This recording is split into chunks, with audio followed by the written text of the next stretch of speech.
রাসূলুল্লাহ সাল্লাল্লাহু আলাইহি সাল্লামের জন্ম ও বংশ পরিচয়। আজ থেকে শুরু হলো আমাদের প্রিয় নবী ও শেষ রাসূল হযরত মুহাম্মদ সাল্লাল্লাহু আলাইহি সাল্লামের পবিত্র জীবনীর 30 দিনের ধারাবাহিক আলোচনা।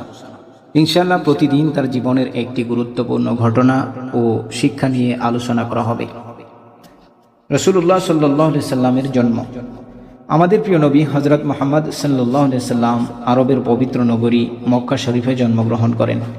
তার জন্ম হয়েছিল এমন এক সময়ে যখন আরব সমাজ অজ্ঞতা, অন্যায়, অত্যাচার, মূর্তি পূজা ও নানা কুসংস্কারে নিমজ্জিত ছিল।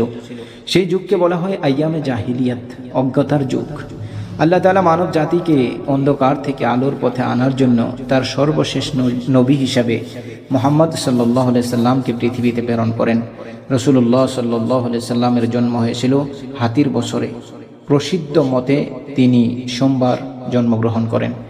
তার জন্মের সঠিক তারিখ নিয়ে ঐতিহাসিকদের মধ্যে মতভেদ রয়েছে, তবে রবিউল আউয়াল মাসে জন্মগ্রহণ করেছিলেন এই বিষয়ে সিরাতের গ্রন্থগুলোতে ব্যাপক আলোচনা রয়েছে। রাসূলুল্লাহ সাল্লাল্লাহু আলাইহি সাল্লামের নাম ও পিতার পরিচয়। আমাদের প্রিয় নবীর পূর্ণ নাম হলো মুহাম্মদ ইবনে আবদুল্লাহ ইবনে আব্দুল মুত্তালিব ইবনে হাশিম ইবনে আব্দে মানাফ। তার পিতার নাম ছিল হযরত আব্দুল্লাহ ইবনে আব্দুল মুত্তালিব। তার মায়ের নাম ছিল হযরত আমিনা বিনতে ওয়াহাব। কিন্তু অত্যন্ত দুঃখের বিষয় হলো রাসূলুল্লাহ সাল্লাল্লাহু আলাইহি সাল্লাম পৃথিবীতে জন্মগ্রহণ করার আগেই তার পিতা আব্দুল্লাহ ইন্তেকাল করেন। ফলে তিনি জন্মের আগেই পিতৃহীন হয়ে যান। রাসূলুল্লাহ সাল্লাল্লাহু আলাইহি সাল্লামের বংশ পরিচয়। রাসূলুল্লাহ সাল্লাল্লাহু আলাইহি সাল্লাম ছিলেন আরবের অত্যন্ত সম্মানিত কুরাইশ গোত্রের সন্তান। কুরাইশদের মধ্যে তিনি ছিলেন বনি হাশিম বংশের। তার বংশধারা হযরত ইব্রাহিম আলাইহিস সালামের পুত্র হযরত ইসমাঈল আলাইহিস সালামের মাধ্যমে গিয়ে মিলিত হয়েছে। রাসূলুল্লাহ সাল্লাল্লাহু আলাইহি সাল্লামের পূর্বপুরুষদের মধ্যে ছিলেন হাশিম, যার নাম অনুসারে বনি হাশিম বংশের পরিচয়। তার দাদা আব্দুল মুত্তালিব ছিলেন মক্কার অত্যন্ত সম্মানিত ও মর্যাদাবান ব্যক্তি। আল্লাহ তাআলা তার সর্বশেষ নবীকে এমন একটি সম্মানিত ও পরিচিত বংশে জন্মদান করেছিলেন যাতে মানুষ তার বংশ ও পরিচয় সম্পর্কে কোনো সন্দেহ করার সুযোগ না পায়। রাসূলুল্লাহ সাল্লাল্লাহু আলাইহি সাল্লাম বলেছেন, আল্লাহ ইসমাঈলের সন্তানদের মধ্য থেকে কেনানকে নির্বাচিত করেছেন, কিনানা থেকে কুরাইশকে নির্বাচন করেছেন, কুরাইশ থেকে বনি হাশিমকে নির্বাচন করেছেন এবং বনি হাশিম থেকে আমাকে নির্বাচন করেছেন। সহিহ মুসলিম। তার জন্ম মানব জাতির জন্য রহমত।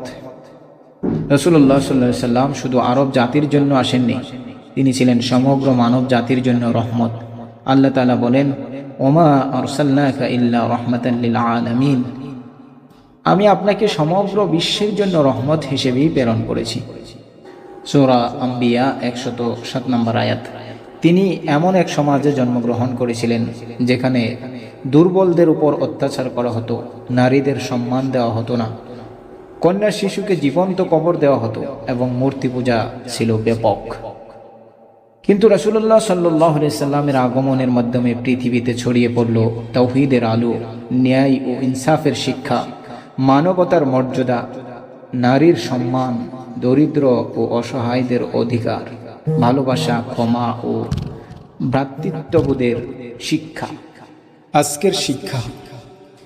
রাসূলুল্লাহ সাল্লাল্লাহু আলাইহি সাল্লামের জন্মের ঘটনা আমাদের স্মরণ করিয়ে দেয়, আল্লাহ যখন মানব জাতির কল্যাণ চান তখন তিনি অন্ধকারের মাঝে আলোর পথ দেখান। আমাদের সবচাইতে বড় সৌভাগ্যের হলো আমরা সেই মহান নবীর উম্মত যাকে আল্লাহ রাহমাতুল লিল আলামিন হিসেবে পৃথিবীতে প্রেরণ করেছেন।